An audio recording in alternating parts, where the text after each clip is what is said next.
बहुत समय पहले की बात है। एक गांव में रामू नाम का एक गरीब लकड़हारा रहता था।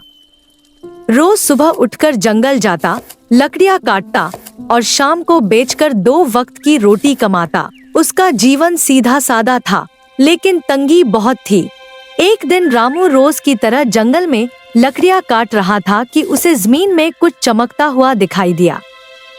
झाड़ियों को हटाया तो वहां एक पुराना सूखा कुआं था। उस कुएं की दीवारों पर काई जमी हुई थी, लेकिन अंदर कुछ सुनहरा चमक रहा था। रामू ने पास की लकड़ी से खींचकर वह चीज बाहर निकाली, एक नीला पीला चमकता हुआ पत्थर। जैसे ही उसने उसे छुआ, एक ठंडी हवा चली और रामू के पास रखा फटा झोला एकदम नया हो गया। ये क्या कोई जादू है? उसने खुद से पूछा। वह पत्थर घर ले आया। रात को जब उसने उसे फिर से छुआ तो मिट्टी के टूटे बर्तन नए हो गए।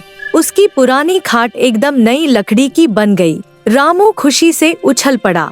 अब हर दिन वो पत्थर को छूकर कुछ न कुछ नया बना लेता। गांव वाले हैरान थे, लेकिन रामू कुछ नहीं बताता। पर धीरे धीरे उसके अंदर लालच बढ़ने लगा।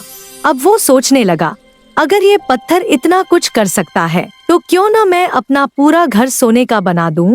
एक रात उसने पत्थर को पानी में डुबोकर उसे पूरी बाल्टी में घुमा दिया। तभी आसमान में बिजली कड़की और कुएं से एक काले धुएं जैसी परछाई निकली। वो भयंकर आवाज में बोली, तूने अपनी सीमाएं लांघ दी हैं। अगली ही सुबह गांव में अंधेरा छा गया।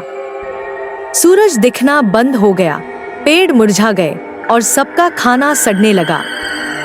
गांव वाले डर गए और रामू से सवाल करने लगे। तभी रामू को समझ आ गया, उसका लालच ही इस विनाश की जड़ था। वो उसी जंगल की ओर भागा, जादुई पत्थर को लिया और कांपते हाथों से उसे फिर से उसी कुएं में डाल दिया। पल भर में काले बादल हटे, सूरज निकला और गांव में फिर से रोशनी फैल गई। गांव वाले रामू के पास आए। उसने सच्चाई सबको बताई और माफी मांगी। तब से रामू ने कभी किसी चमत्कार की चाह नहीं की। अब वह मेहनत से जीता था, खुश, संतुष्ट और सबक सीखा हुआ।